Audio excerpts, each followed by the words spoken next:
Heartbreak Hotel around here. That's how I feel. That's how I felt waking up this morning. Because last night we got on some tear watching television, watching YouTube, and I'm just going to put it out there. The lesbians of the world today are heartbroken. They are crushed. They are shattered. And with all due respect for the people who have just announced their breakup, I want to respect their privacy. But if we don't talk about it, somebody else is going to talk about it. Right. So I'm here to talk about it. Mandie and Danae. Danae Hayes and Mandie Kai. Mm-hmm. Absolutely adorable. And Mandie is a comedian. And Danae is a comedian. And wait, back up. Wait, which one's Mandie Kai? Mandie Kai is a content creator. Yes. And she and her wife, Danae Hayes, who has just taken off in the, I don't know if it's a specific niche of. She's like the pop comedy South. She's like a female Jeff Foxworthy. Right. You know, kind of funny songs, and she's an entertainer across the board. And they were so adorable. And anyway, they just moved into a new house like a month ago. And we were literally just last night, we were on some Ticketmaster site or whatever because Danae's going on tour. Right. And so we're like, okay, where's she going to be? We look, she's going to be in Waco, she's going to be in Austin, Dallas, Houston. And the first go around, which is coming up pretty soon. We even looked over to Lafayette and Lake Charles. And New Orleans. But the ones that are coming up in the next couple of weeks, like she's fairly well sold out of like. She is sold out of everything. Great tickets. So we're like, okay, well, let's look back in November. So we sent a group text out to some friends of ours and we're like, hey, would you guys want to go to Waco? And they said, funny you asked. We're actually going the night before in Austin. We've got tickets. Why don't you come with us? We're it's sold out. Great. This was last night. Mm-hmm. And so we make this plan. We have this discussion.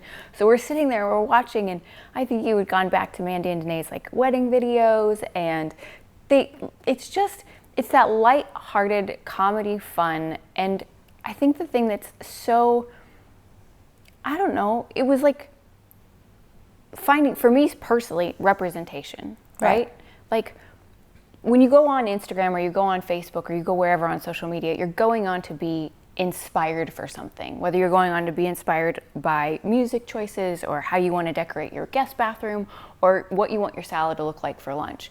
You're going to look for something. And for me, representation of that relationship, Mandie and Danae kind of had that golden ticket. They could poke fun at each other, they could laugh, they could have jokes, and they weren't raunchy. Oh, no, not at all. And they had, I assume they have still, a podcast called Refined and Rowdy. Right. And they were so cute. And they were both D1 softball players. And, you know, I guess, did you find them first? Well, I think Danae just sort of kind of came up into everybody's algorithm. Like that, her song that she released, it wasn't the Dick in Her Nightstand, it was the other Rode one. Hard and Hung Up Wet. Yes, but like that topped, and that beat out Carrie Underwood's single that she released. So she kind of came up with everybody, and I don't know, Mandie has probably like 250,000 followers on Instagram, and Danae has like 600, 700,000.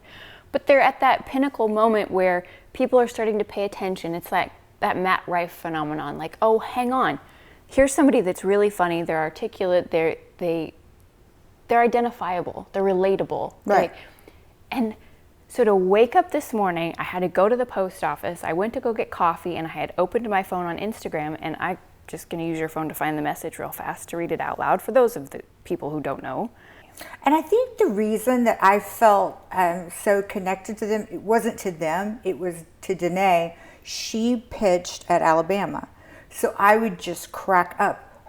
All of her southernisms, and she nails it. And you always kind of wonder, or I do, what do people up north really think about us? Like, you asked me last night, you were like, did the people of the north like find the people of the south funny? And I was like, that's an awfully broad blanket question. Well, I mean, you know, people like, always have a mindset of what something's like. So Danae, you know, she was on the Paul Feinbaum show, and in which he's kind of the, you know, Barbara Walters, Mad Hatter of ESPN, and he has a show in the afternoon, and he looks like a bean counter. And so she was on his show. She got to, meet Nick Saban because won the national championship. She got to meet the president.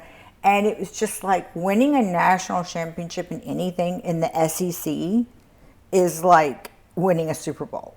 And so when she pokes fun at herself and all the people in Alabama, but in a good, sweet, loving way. Well, you have that self-deprecating kind of humor Yeah. in your blood too. So that's why I think you relate so much to her. Yeah, but I found her hilarious. Absolutely hilarious. Well, the post this morning, and I saw it literally 13 minutes after it was posted, and I started bawling. And it says, and here's the thing, I think Mandie posted it first because her name shows up first, and I think she asked Danae to be a collaborator, but it says, "We are both deeply saddened to share that we have decided to go our separate ways. This decision did not come easy as we both have so much love and respect for one another, but it is truly what is best for both of us. We have felt your guys' love for us for years and have soaked it in with gratitude. We know so much of our relationship was in the public eye, but if you could respect our privacy as we navigate through this extremely difficult time, it would be greatly appreciated. We love you all. Love, Danae and Mandie." Now, you have a suspicion about who wrote this. I think that Mandie wrote that. Because she put your guys' Use guys. Your guys' love. Yeah, and that's just not something we say in the South. And they have turned off the ability to comment on this post. But the internet's already blown up about it. People are like, were they hacked? Is this fake news? Because they just got married 2 years ago. They just bought this farmhouse. Maybe something going around because, Jlo and Ben Affleck just got married 2 years ago. Well, and it's funny because... There's a segue. Well, you said to me the other day, you were like, we should talk about Ben and Jen. And I'm like, but I'm kind of... This is the one that killed me. I mean... What, Ben and Jen? Yeah. I was really rooting for them. I thought for sure, her... seventh marriage is a charm? I don't know. Think it's that many. Yeah, she's got more rings than Tom Brady. But for Jlo, I just want somebody to give that girl a break. Not just leave her alone, right? She's out there, she's beautiful, she's glowing, she's representing all the time, but it's like and you wonder why so unlucky in love, but then you don't. Because you having been in the spotlight to a certain degree, you realize how many people are constantly pulling at you, giving you a false narrative that truly doesn't match your life at all. No. And everybody has an opinion. I don't have an opinion right now about Danae and Mandie other than I'm just sad. I'm sad for them, right? Like the only relationship that I've ever looked up to, because I said they kind of became like the mom and dad of the lesbian world, at least to me. And they're probably both younger than me. It's ironic. But I have a disc in the other room, and I think I spent $300. It's 40 years of John and Marlena's love moments on disc in case they ever, because they'll go away. I don't want to lose that hope, that thread of hope that I had as a little girl watching this love story. Well, you better upload those to the cloud or YouTube. I know people need it. People are desperate. But I think, what's one of the most admirable love stories that you've ever witnessed that you thought, okay, that works and that gives me hope, or that's Hands what I want. Hands down, the best love story I've ever heard of is the quarterback, Kurt Warner. And they made a movie about it. I'm trying to remember exactly how it goes, but he got drafted to play pro ball, maybe got hurt, had to come back, ended up being a grocery store stalker, and he met a woman a little bit older than him. She had been in the service and had 3, possibly 4 children. And her husband had left her, and her name was Brenda, and he asked her out on a date. And I don't know if they've got ramen noodles and the whatever, but he would talk about how broke they were. And one of her children has special needs, in a wheelchair. And she basically, I want to say, inadvertently tried to run him off prior to, and he kept coming around and kept bringing flowers. And then, the secretariat of the NFL world, the NFL calls back and says, do you want to try out, quarterback this position? And wondered if he was too old, he was too rusty, it was this, that. and he takes them all at the Super Bowl, and he has adopted all of her children, and he's out on the field with a child with special needs. And okay, that's a good one. That's a tearjerker. Yeah. Top that. Yeah, that's a good one. Yeah. But and the love that they have for each other still today, and you know, Brenda and the checkout boy. He said, we'll always just be, you know, I'm the checkout boy. And, you know, he's a commentator now, and I wish I knew more about football to remember which team it was that he played for.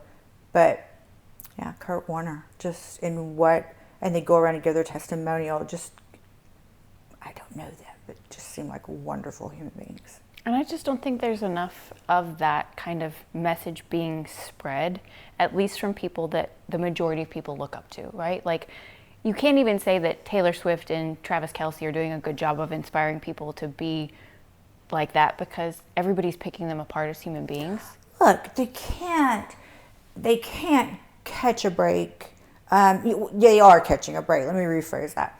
They are just how difficult day to day is, and they have just as many problems, honestly, if not more, because they're under the microscope. Right. And I feel for them, because they deserve that kind of unbridled love. You know, dance like no one's watching. Certainly not anybody with a 110 millimeter lens. If they feel it and they're showing up for each other, right. We should all show up for them like what they're putting out there. Right. Right? One of the other couples that I think that, because I feel like you and I have been really aware of kind of some of the women in your life, especially how much pressure people are under, and how much a lot of my mom friends and a lot of married. Right. But we started watching the $1 Million Los Angeles. Yes, we started watching $1 Million Listing. Mm-hmm. And, you know, it's a new season. Josh Flagg, Nikki Haskell. Shout out to Nikki Haskell. Yeah, love Nikki Haskell. But I have to tell you that I watched Heather Altman on that show, and I was like, if somebody doesn't swoop in. I know a lot of that is scripted, but there's no way that's an Oscar winning, then she's missing the boat. She needs to be an actress if that's acting. There's no way that you could just see the trembling and the nerves. And, you know, I know that the way they edit it is just so people that are interested in it see, but I felt she was going to, poor thing, was going to break into tears at every breath. Uh-huh. And she was just trying to hold it together. Right. And you want to look at that and say, you know what, you guys are having like a successful show. You're selling all this property. That's wonderful. You have children, whatever. That's great for you. But here's a woman who has said, I do to you, who's sacrificing her life and her time, and she's coming on camera and being vulnerable. But if we, the audience, can feel this palpable energy from her that she is literally unraveling, we can all sit around and say something. Somebody needs to help her. Right, right. Somebody needs to say, you know what, take a deep breath. None of this really is important, because you could stroke out tomorrow. You could die of a heart attack. You could have all of these things. But it's like, as just a person, I just wanted to reach out into the television and hug her. Yes. Yeah, she's absolutely beautiful. But that's Josh Altman, what are you doing? Yeah. You're like, your wife's not in a good way. And if you need a couple women to tell you she's not okay, she's not okay. Right. And while you're checking on her on the way back, somebody needs to check on Josh Flagg. What do you think that's about? I don't know. There's something. He can't even have a shadow. He is so thin. And just the dark circles under his eyes. And I don't know. I mean, look, Hollywood doesn't get a bad rep for no reason. We all know that it's a city that likes to chew people up and spit them out on the way. And unless you're maybe self-medicating or doing something just to get from one day to the next, a lot of people don't have the kind of authentic relationships with people that are going to say, hey, are you okay? Or hey, do you need something? Or we don't know what those people are going through. But to sit there as a consumer and watch it translate on television and just feel that empathy of what people are going through. And I have so much empathy for the people who are devastated by the Mandie and Danae breakup. Like, you get invested. And I think that's the part about them that makes me the saddest is we're all talking about authenticity and transparency. But if they were going through something over the last 2 years, and you said this morning, we didn't ever see that. No. They never sat down on their podcast. And the way it's edited, right, no, and they never let on. But they could have, at any given time, sat down and said, okay, you guys, like, here we are. And because you're our fan base, you're our audience, you're the reason we are where we are today, we want to be transparent. We want to be honest and tell you, like, marriage isn't always easy. And that's okay. But these are the things that we're doing because it's not easy. And those are the things I want from somebody. I don't want all the glitz and glamour. They sold us the glitz and glamour of why it was happy and nothing but bliss. And that's why we all bought in hook, line, and sinker. But I want to know, what are the things that you struggle through? What are some of the things that you have issues communicating about? What do you do to make sure that that other person knows that you love them no matter what and you're going to still be there the next day?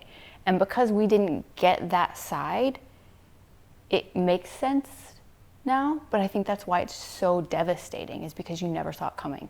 No. I mean, and I read that it was August 20th that it was Danae was the one that filed. Yeah, you're already on like the court record documents. Like, who filed for divorce? Straight to the good part. Sorry about that, minding your all's privacy. Yeah, I feel for them. I really do. I, of course, don't know them, so I don't have any insight. We want to know you if you're watching. Insight on that. But it's just, she captured, when storytelling about the South, she did it in such a fun way that, a lot of times when I hear these, might be redneck after a while, just come on, get some new material. She would do these characters. And, the nosy Karen, the crazy aunt, cigarette smoking, too much sun in on the hair, and she just had all these isms and people that lived in her and her head. Her prank calls. Oh, her prank calls. They prank call Luke Bryan's mother. Yeah. And that was hilarious. But you can just go on and look them up. But as I was driving back from coffee this morning, I thought to myself, what was it? And honestly, it was probably about 4 weeks ago maybe. They filmed a couple podcast episodes, and maybe I just watched it a couple weeks ago. I don't actually know when the episode was, but it was an episode where Danae was supposed to plan Mandie's perfect day. And usually those kinds of things are in the background while I'm working or whatever, but this one I paid extra close attention to, and this is strictly speculation. I could be completely wrong, but just watching that, as a human being, I look at their relationship or what they've given us of their relationship, and I feel like Danae has risen to this place where she's now on tour. Mandie's probably a little bit more holding down the fort of life, maybe. But Mandie sat next to her and she's like, okay, Danae, if you were going to plan my perfect day, what would it look like? And I just felt like every answer Danae gave it didn't hit home. It didn't. And I think that kind of not disrespect, but a lack of awareness from your partner, that you think that they should hit it out of the park. Or, what was that marriage television show where you ask the person the question and the Newlywed Game? Yeah. You think, of course they're going to get it. And it felt like Danae just didn't hit where Mandie needed her to be. And I felt like I watched her face fall, and she had this sadness that Mandie was like waiting for Danae to show up for her, and maybe she just couldn't do it because fame took off too fast, or maybe she wasn't really in it. Time will tell, but it just breaks my heart for them. And like it does, like I said, everybody has problems. And I remember when Jeff Bezos and his wife Mackenzie split up, and nobody saw it coming, and then they put out the press release, and you just realize it doesn't matter if you're a college student, or you're a young working professional, or middle aged. It's just everybody's got relationship issues at some time or the other. Well, and I think even going back to what we talked about with the Twilight thing, it just also highlights and emphasizes how much people are looking for somebody to look up to.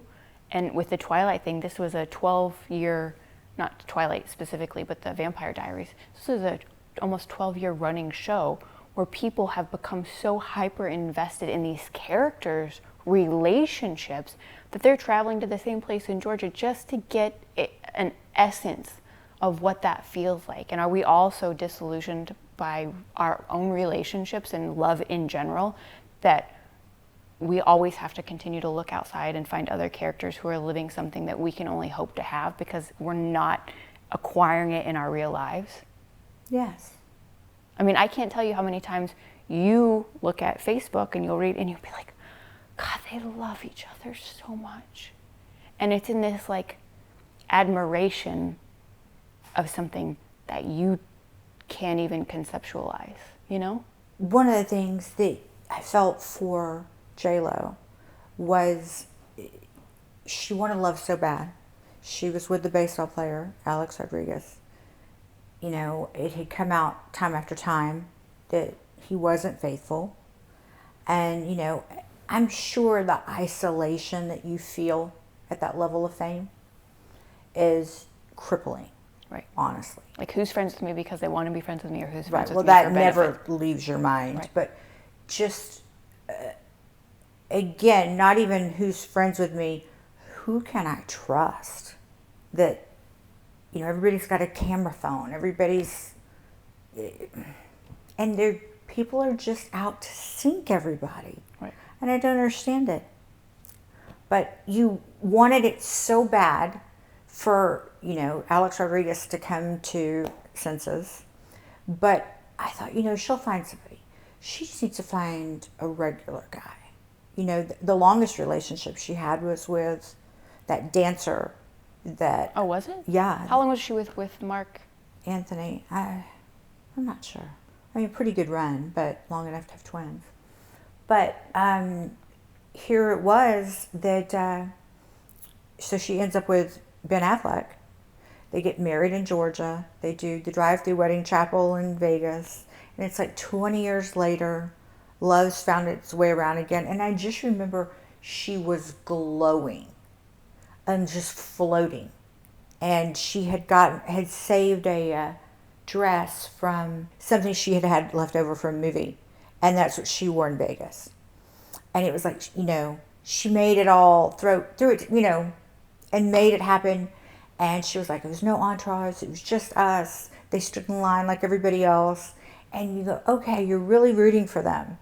And then it wasn't even a month later at the Grammys, and you could just see him seething and whatever they were, you know. But every time the camera panned to him, you know, he was just more irritated. And I don't know what they thought it was going to be different. And I think, you know, she canceled her tour so she could focus more time on him.